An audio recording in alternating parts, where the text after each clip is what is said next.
एक पिता अपने बेटे के साथ कहीं जा रहे थे तो उस बच्चे को कुछ मजाक सूझा, क्योंकि उसे रास्ते में किसी गरीब मजदूर का थैला दिखाई दिया।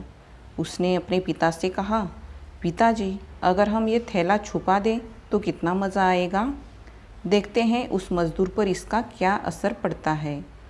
अब उसको तो मजाक सूझ रहा था, लेकिन पिताजी ने कहा कि नहीं, गरीब इंसान के साथ इस तरह का भद्दा मजाक करना ठीक नहीं है।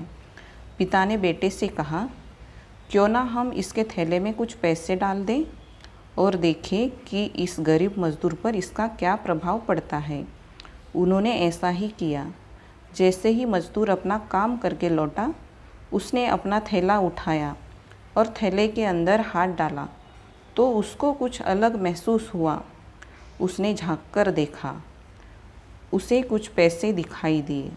वे थोड़ा आश्चर्य में पड़ गया। आसपास देखने लगा तो उसको कोई भी दिखाई नहीं दिया। थैले में से पैसे निकालकर उसने हाथ में रखे और ईश्वर की ओर इशारा किया।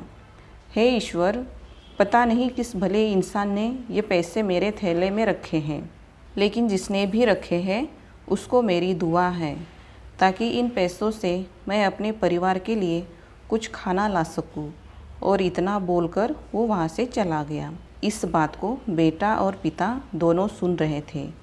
अब पिता ने बेटे से पूछा कि अब तुम मुझे बताओ, तुम्हें कैसा महसूस हुआ, तुम्हारा पहले वाला मजाक या मेरा ये तरीका। बेटे ने कहा कि पिताजी, मैं आपसे क्षमा चाहता हूँ। अब मुझे समझ आ गया है कि सच्ची खुशी किस चीज़ में है।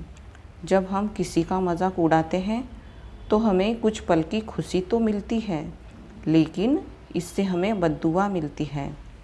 अगर हम मुश्किल वक्त में किसी की मदद करते हैं और जिसकी हम मदद करते हैं उसको भी नहीं पता चलता कि हमने उसकी मदद की है, लेकिन अंदर ही अंदर हमें पता है कि हमने किसी की मदद की है, तो दिल को सुकून मिलता है। यही सच्ची खुशी है। जब हम दूसरों को खुशी देते हैं तभी हमें सच्ची खुशी मिलती है। धन्यवाद।